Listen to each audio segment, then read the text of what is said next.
Hey everybody, welcome to a Sunday afternoon edition of Keith's Beer Reviews. I'm taking a break from watching football, came out to the park. Just a gorgeous day today, unlike yesterday, which was cool and rainy and windy in the 60s. It's not a cloud in the sky, it's 70 degrees, just a light breeze, just a beautiful, beautiful, gorgeous fall day. So I'm going to do a beer. I was in the mood last night for an IPA and realized I only had one left, and it was this one up for review. So I'm going to have to stop at the store before I go home and pick up something with a little hoppiness to it. But I'm going to do the Schlafly XIPA.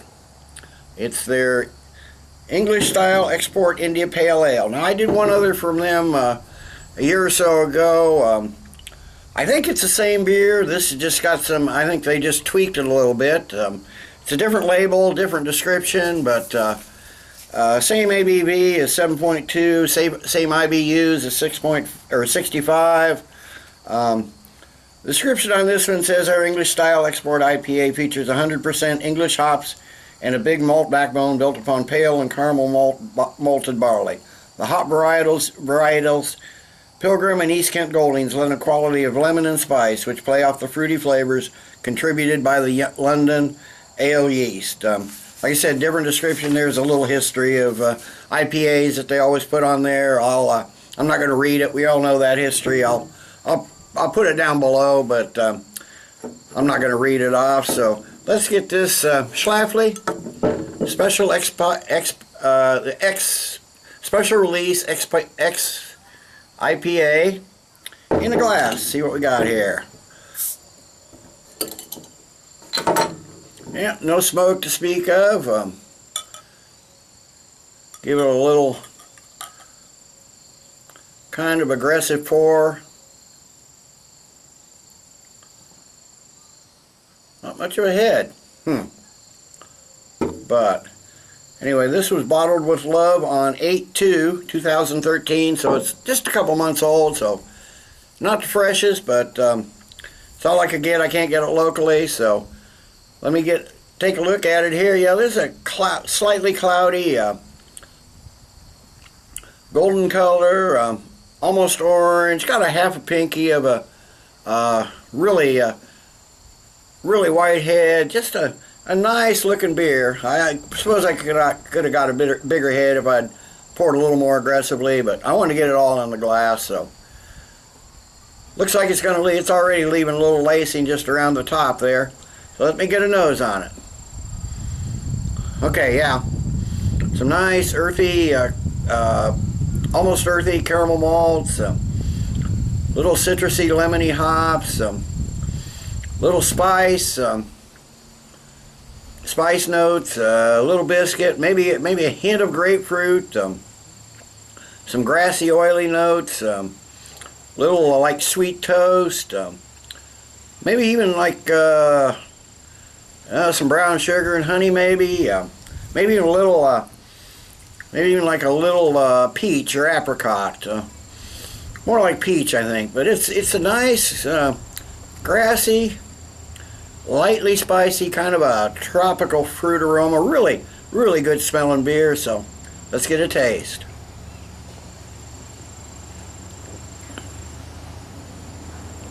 Okay, and it begins with a balance of malts and hops. It's maybe a little more malt forward than at least here in the U.S. we're used to on IPAs, but nice blend of malts and hops right there in the beginning. Quite a bit of each. There's a lot of flavor here. The malts are like that biscuity caramel malt. Some earthy notes that may be from both the malt and hops. Little dry citrus, again lemony, maybe just a bit of grapefruit. And this spiciness. It's not quite identifiable, but the finish is kind of spicier, shows just a bit of sweetness, but it's not nearly as sweet as the previous version. I know I'm pretty sure this is the same thing that they just made some tweaks on. It's semi-sweet, really savory. Like I said, floral, mild, lemon-like citrus hops. Almost like a butterscotch-like sweetness. Kind of like, even like biscuits and honey, maybe. Just a really, really, really good tasting IPA. It's got a medium body that's got a lot of softness to it. There's not a little carbonation streaming up, but not a ton. As you can see, it's leaving some really, really nice lacing down the glass. So let me sit. I will sip on this a while, and I will come back after a while with the final thoughts and grade. Okay, I'm back. It's been 20 minutes or so, a little longer than I wanted, but had some disc golfers come through, and then just had a train, long freight train come through. So yeah, I think well, a little this is warmed up. The malts or the hops have really come out a lot more. Like I said before, it's not as sweet as the the prior version, and I'm sure it is a prior version, which is the same thing, just with some tweaks. It's a lot hoppier, even though it's the English hops, than the other version. I think the changes have been quite an improvement. It's still not as exciting as their TIPA, which I'd love to get my hands on again. That was one of the best IPAs I've had. That's the one using Tasmanian hops, and their AIPA, which is their American IPA. That's something I don't understand. Why do we keep calling, we say American, we're referring to the United States. I mean, Canadians are in North America. We got South America, we got Central America. Everybody's Americans on these two continents, but they still refer to America as the United States, so I don't think there's a better term or another term for it, and it's pretty well ingrained. But like I said, I don't think it's quite as exciting as the other two IPAs, but it's still darn good, and I'm glad that they made some changes and got it a little more hop forward than the other one. So I'm going to give the Schlafly XIPA, their English Style Export India Pale Ale, 7.2%, 65 IBUs. I'm going to give it a good solid 9 out of 10. Decent drinkable beer. It's a seasonal, so I think September is the last month for it. So,